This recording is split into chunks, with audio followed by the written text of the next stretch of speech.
tidak kita tolong, kita menjadi kita oleh kita yang kita tolong.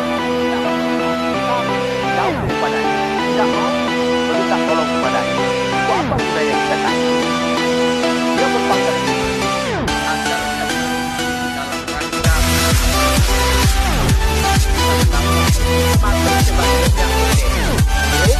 makan sebagainya oleh manusia.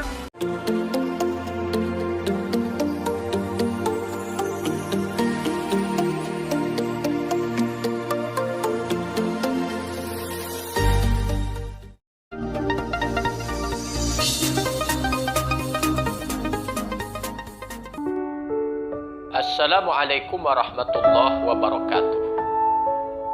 Saudaraku, alhamdulillah pada kesempatan ini kita berjumpa lagi dalam keadaan sehat walafiat. Pada episode kali ini kita akan coba membahas masalah sikap kita terhadap kejahatan. Kadang-kadang ada sebagian orang bertanya, kenapa harus ada kejahatan di muka bumi ini? Memang, saudaraku, perilaku jahat itu adalah sangat tidak disukai. Dibenci oleh Allah, tidak disukai oleh manusia. Tetapi kenapa dia harus ada juga di atas permukaan bumi ini? Yang perlu kita ketahui, wahai saudaraku, yang namanya kejahatan itu, sejak dulu Nabi Adam sampai nanti hari kiamat, yang namanya kejahatan itu pasti akan selalu ada. Jadi jangan pernah kita bercita-cita akan hidup di suatu negeri di mana di negeri itu tidak ada orang yang berbuat jahat. Itu tidak akan ada itu. Sebab perilaku jahat itu sebenarnya sudah sunnatullah. Dan ini sebenarnya yang menjadi ladang amal bagi kita untuk bisa mengajak, menasihati orang-orang yang berbuat jahat itu sehingga dia kembali kepada jalan yang benar.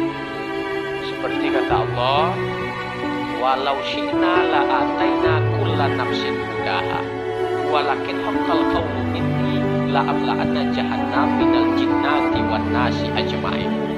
Jika sekiranya kata Allah, aku berkehendak, aku beri manusia ini hidayah semuanya, sehingga manusia ini orang baik semuanya. Masjid penuh, penjara kosong karena orang baik dapat hidayah semuanya. Tetapi kata Allah, neraka jahanam itu sengaja aku sediakan, penghuninya nanti jin dan manusia secara bersamaan.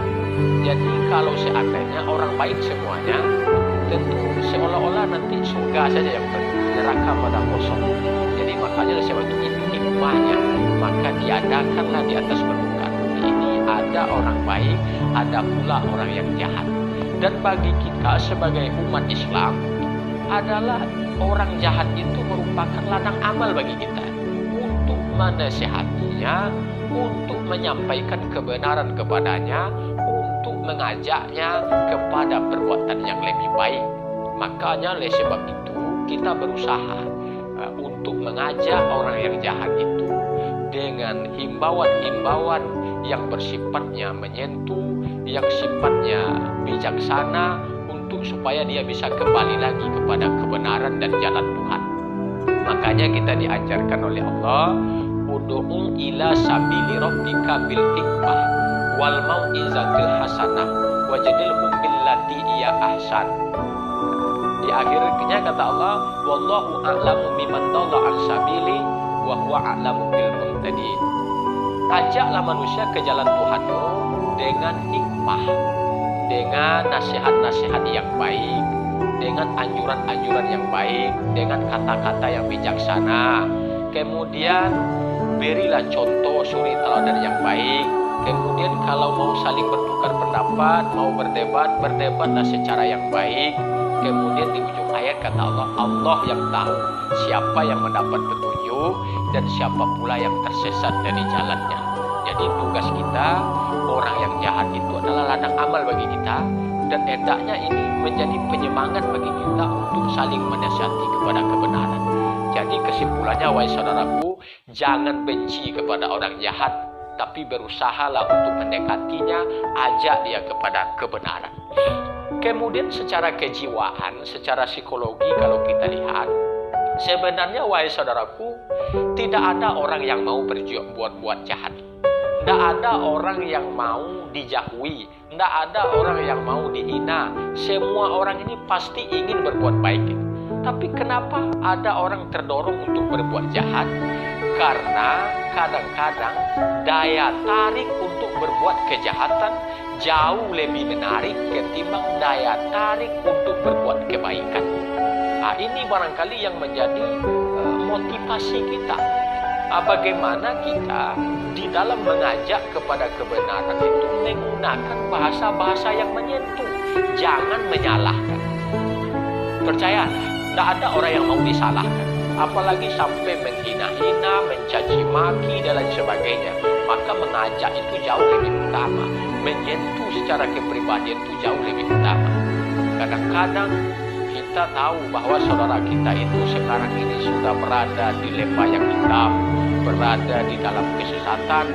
Kita harus sadar, kadang-kadang kata pepatah, habis gelap terbitlah terang. Hari ini mungkin dia masih terselimuti pintu hidayah, tapi mungkin besok pagi Allah datangkan hidayah kepadanya sehingga dia berbolak-balik untuk menjadi orang yang lebih baik setelah itu. Jadi kesimpulannya, wahai saudaraku, kita jangan sampai putus asa, kita terus berusaha.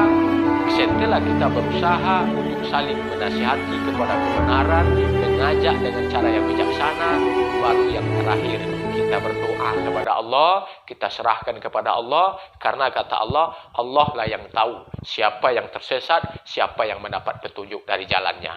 Mudah-mudahan video yang pendek ini bisa menjadi penyemangat bagi kita untuk saling menasihati tentang kebenaran, tentang kesabaran, sehingga kita berusaha yang masuk surga itu hendaknya jangan sampai kita saja, tapi kita saling mengajak untuk berbuat kebaikan di antara sesama. Itu saja barangkali, banyak maaf. Assalamualaikum warahmatullahi wabarakatuh.